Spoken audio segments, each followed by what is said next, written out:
Puzzles of the Paladin by Nerdy Teachers is a Sokoban-like puzzle game for Pico 8. Let's give it a look.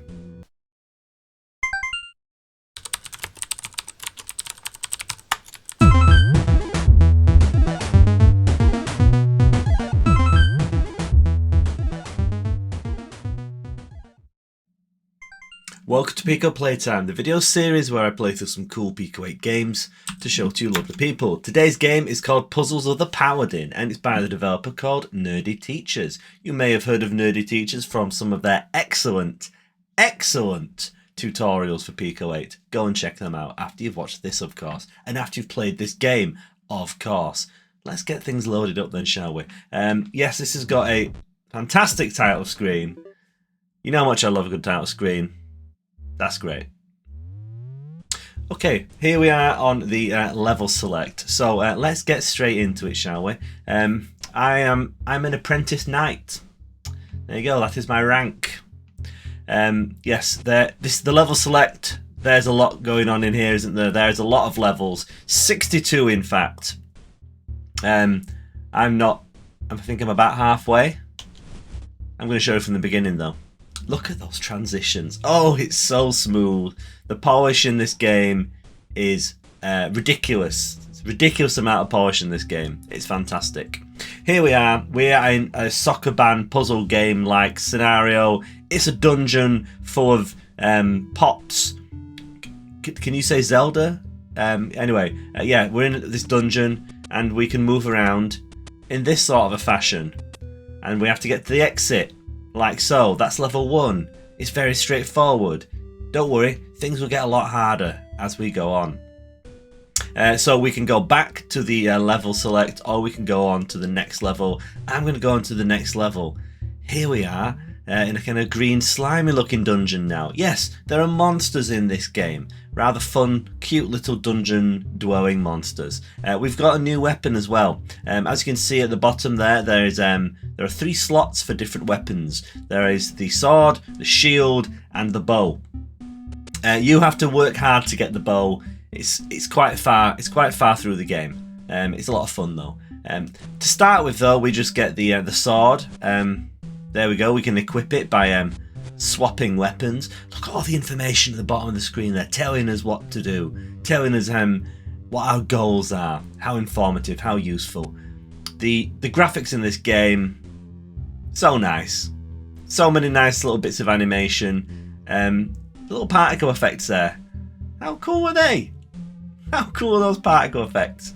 The colours of the palette of the game is great as well. It's such a nice looking game, this, and it's a nice sounding game as well. Oh, that music, it's just a continuous loop through the game, and it's really catchy. It's a really good little bit of music. Anyway, let's get through this level then. So when we've got the sword equipped, we can attack enemies. We need to defeat all of the enemies to go to the next area to unlock the door. As you can see, between each level we get this little victory screen here showing us how well we did, how many moves we managed to make. Yes, you need to try and do each level in as few moves as possible. Yes, that quickly becomes rather challenging. It's all about, can you efficiently do things? Well, can you? Sometimes I can, most of the time I can't. Here we are on level 3 though, and I'm still at the point where I'm able to get some decent scores. But don't worry, the further we get in, the more less decent my scores will become. That's a sentence. I've screwed up this level. Yeah, I can't get out of this one, so I need to use the reset. And look, you have to hold the reset button to actually reset the level. How nice is that? What a nice little touch. So let's see if I can do this level a little bit better. I have to get this guy here first. As you can see, if you bump into something and don't actually make a move, that doesn't count against your moves. You don't have to be that precise, but you still have to be fairly precise. Oh, I love the little splat effect when you defeat enemies. So nice. Yeah, I suppose this would count as a spoiler, wouldn't it? I am kind of spoiling the first few levels of the game, but don't worry, I haven't even got to the later levels yet, so I can't spoil them. What I am going to do though is go back to the level select, and I want to move on a little bit and show you the shield weapon, because the shield is rather interesting. A nice little twist on a shield in a game like this. Yeah, here we are on the first shield level. So what does the shield do? Well, the shield lets us push enemies around like that, which makes for some rather interesting Sokoban-like puzzles. Yes, this is a Sokoban-like game. The shield also lets us protect ourselves against spikes. If we don't have the shield equipped, then we get spiked. Oh dear. So yeah, the shield is rather useful, and it's the source of many of the game's most fiendish puzzles. Only 2 gems from that one. I wonder if we could do better than that. Maybe. Let's move on. Yeah, the puzzles in this game do get rather difficult after a while. As you can see, we need to start really using our Sokoban ability there, and I screwed that one up. Oh dear. Yeah, the puzzles are really well done. It's nice that there's quite a lot of puzzles. Some of them are fairly easy, which is nice because then you don't feel like you're getting hopelessly stuck. I appreciate that. It's always a little bit disappointing when you get stuck in a puzzle game, especially a puzzle game like this. So it's nice to have quite a few levels, and for the kind of, I did it again, and for the pace of the levels to be quite quick. Each level's only a very small little puzzle, usually trying to teach you a new trick or a new technique. The game's very good from that point of view. Nerdy Teachers is very good at creating a good difficulty curve and kind of teaching you lessons as you progress through the game. So you can play this game on itch, you can play it on Splore. I'm sure there are other places you can play it as well. If you check out Nerdy Teacher's Pico 8 page, there's all manner of links to all the various things that they get up to. So go and check that out, please.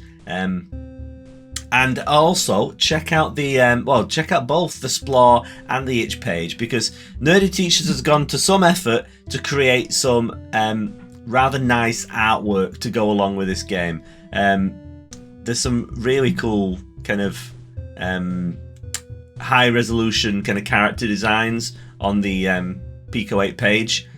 Go and check that out. And the itch page has quite a kind of detailed manual. It's always nice to see manuals with Pico 8 games. Just an excuse to get more artwork in there, basically. But yeah, please go and check out those pages, because a lot of effort went into that, and it shouldn't go unappreciated. Anyway, let's do one more level before I turn things over to you and ask you to go and play this rather excellent puzzle game. We're getting to the harder part now. I do like the shield. Shoving enemies... There we go, that's not too bad, was it? Shoving enemies with the shield is a lot of fun. I tell you what, I will show you the bow just before I leave. I know I said 1 more level, maybe 2 more levels. So, as you can see, as you get further into the game, things become more difficult. As you can see, my performance on these levels wasn't optimal. Suboptimal, one might say. Level 16 onwards, you get the sword and the shield in levels. Those levels are probably my favourite ones so far. I like being able to combine the different weapons. If we skip a little bit further along, we are introduced to the bow. And I'm sure if we get even further along, we'll get all 3 weapons in some hideously difficult puzzles, which I've yet to reach. Anyway, let's have a quick look at the bow before I finish things off. So here we are with the bow. Here's the bow, nice. So when we fire the bow like that, it fires the arrow, and we have to go and pick up the arrow to use it again. Interesting. So yeah, that's how the bow works, I suppose. That wasn't very optimal, was it? Something kind of interesting about the bow, which I was kind of expecting. I thought the bow was going to kind of pierce through enemies. Some of the puzzles looked like they were going in that direction. It's not the case. You just have to pick up your arrow in between each attack like that. And I've done it wrong. again. Anyway, if you think you could do better than me on this puzzle game, why not check it out at the links below. As I've said before, you can play it on itch, you can play it on Splore. Go and please check out this incredibly polished, beautifully animated, beautifully drawn puzzle game with fantastic music and some really nice puzzle mechanics. A nice twist on the Sokoban formula, I think. Not many Sokoban games on Pico 8, which is surprising because the console really lends itself well to that style of puzzle game, I think. So it's nice to see another one anyway, especially one that's so stylish. Anyway, thank you very much for watching this video. I'm going to try and do this level again, better, maybe in 7 moves this time, but you need to go and play this game for yourself. So thank you very much for watching, and I'll see you again very soon.